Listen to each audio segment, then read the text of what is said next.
Hello, friends. Welcome back to the channel. Welcome back to Wheeling, West Virginia. I'm sitting down here on the Ohio River here at Heritage Port. It says Monday, June 30th. Got to go to work tomorrow. Sitting down here by the suspension bridge behind me. And I haven't been down here yet this year. This is my first visit to the pier, so thought I'd do a Navy story video for you about my time I had dinner with Gerald Ford on the USS Nimitz, and a dog barking in the background. Many of you know I was in the Navy in the 70s, and I went to boot camp at Great Lakes, Illinois, then to Pensacola, Florida for A school. I was a photographer's mate, and I got stationed aboard the USS Nimitz. And it didn't even belong to the Navy when I got assigned to it. It still belonged to Newport News Shipbuilding and Dry Dock Company. And they laid the keel in 72, I think. But we commissioned it in 1975. I was part of the commissioning crew. So I'm a plank owner, if any of y'all know what that is. And it was a blast. I mean, I loved it, especially as a photographer. I mean, I had one of the best jobs on the ship. And everybody wanted pictures to send home to mom, you know. There were no phones or digital or any of that. You had to shoot a roll of film and take it to 1 hour photo or whatever to get it processed. Well, they didn't have any of those on the Nimitz at the time. They had us in the photo lab. So anything I wanted, all I had to do was find somebody that needed some film processed. By God, we did it. But I primarily worked in it was called the Platt camera.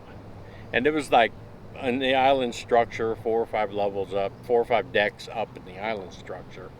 And you had the big, giant, like TV cameras back in the day. And you filmed everything on that during flight ops. You were up there filming everything. But it gave me lots of opportunities. I got to fly off to the Nimitz when we took it out for air trials and sea trials.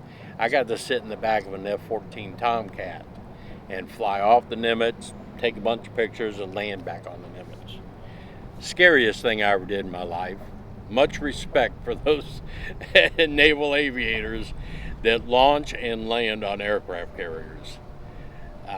But it was cool.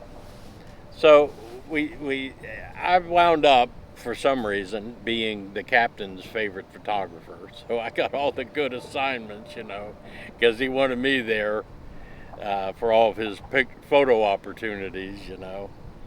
So in May we had the commissioning ceremony of 1975, and President Gerald Ford at the time is who was there to do the commissioning. And I'm, you know, in front of the podium, I'm taking all my pictures, got the Secret Service all around me, you know, doing all my pictures.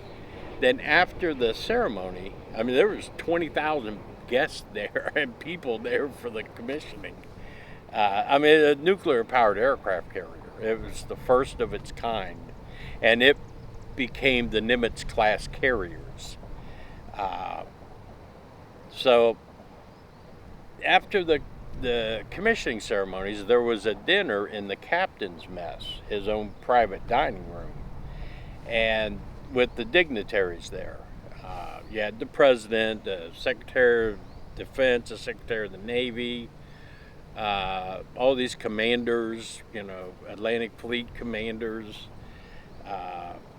Secretary of Defense was there, and my favorite person I got to meet was Hyman Rickover.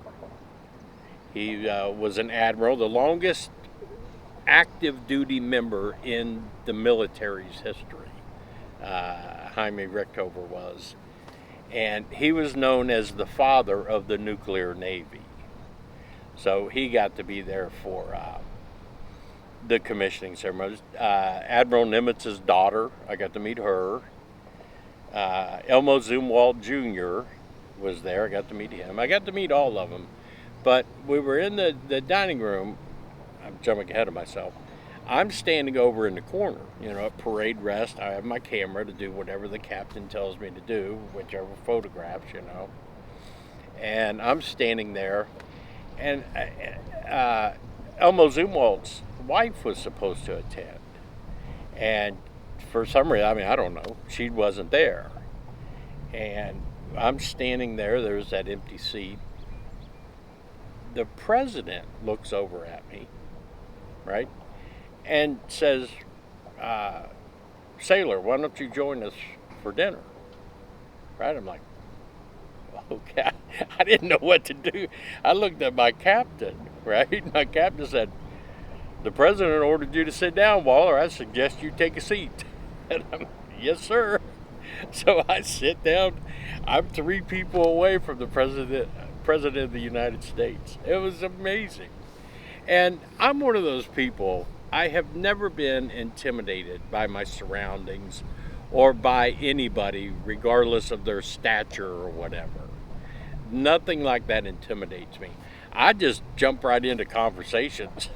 And I'm talking with the President of the United States. And Jaime Rickover, to let my nerdness slip out, and any of you nerds will realize who this is, he was awarded the Enrico Fermi Award.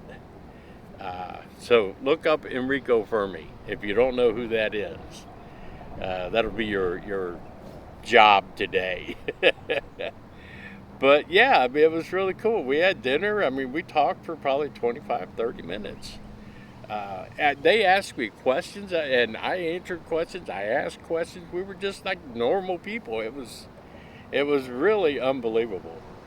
That's one of those things I'll never forget in my life. That kind of opportunity.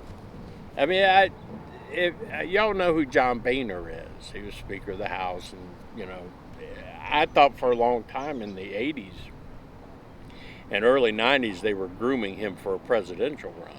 I'm glad he didn't, but I think the Republican Party kind of had an idea back then that they would run John Boehner. Well, I used to have lunch with John Boehner a lot in Cincinnati. The company I worked for was the Direct Mail House.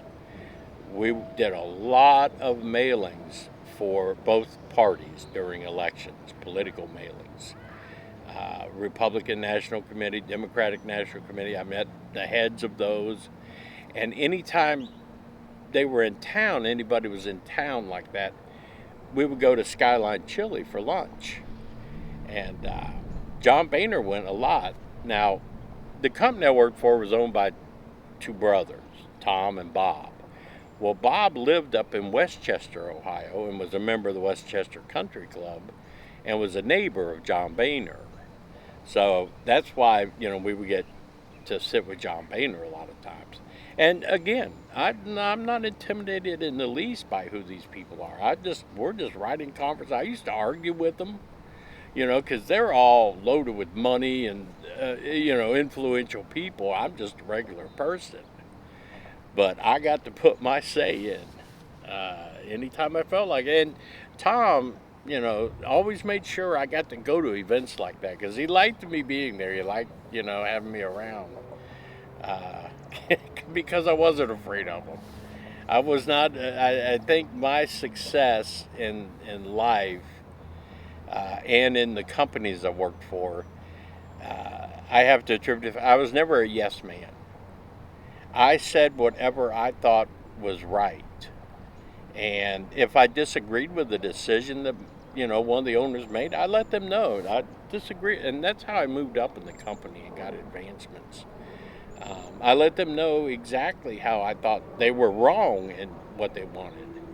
But I also knew how to play the game, too. If there was, once I got up into management, if I wanted a piece of equipment for, a project or whatever, I'd go to Tom or Bob and I'd say, look, we need to buy this, blah, blah, blah. And no, we don't need that bullshit. No, we're not getting that. I'm like, okay. And I'd wait a month and a half, and Tom would call me in his office and say, look, I had this idea. I think I'm going to get this piece of equipment. And, oh, that's a good idea, Tom. I didn't mind doing it that way. I always got what I wanted, But that's, like I said, you just have to Don't be a yes man. Don't be afraid to voice your opinion about anything. I've never been afraid of that, as you can tell by my videos. But yeah, I just wanted to share that little story about the Navy with you, and my chance to have dinner with the President of the United States, amongst others, and one of my personal heroes, Hyman Rickover. Uh, to get to shake his hand, that was pretty cool. I got to shake everybody's hand. I mean, I got introduced. The captain introduced me to everybody at the table, and it was kind of neat, you know. Uh, but that's about it. I'm not doing anything else. It's going to get darker. It's starting to get a little bit darker. The sun went away. You can probably tell by the change in the exposure on the camera. But I'm going to close this one out. Just wanted to say hey and spend some time with while I was enjoying time by the river down here. Tomorrow I go to work. Hopefully between Tuesday, Wednesday, and Thursday I'll get to do a taxi cab chat. And we'll see where that leads. And I'll be back out at St. Bernard Acres this weekend. But I appreciate it. Russell, thank you. By the way, I got your email. He bought me the electric code book when I was doing all the electric. Well, he emailed me and said that the plumbing code book was on its way. Like, all right. And Malachi's Corner sent me a book on plumbing design and installation.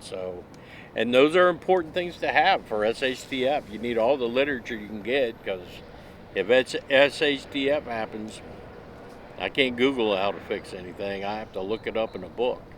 So I'll just add these to my prepper library. Everybody ought to have one. But I appreciate y'all hanging out with me.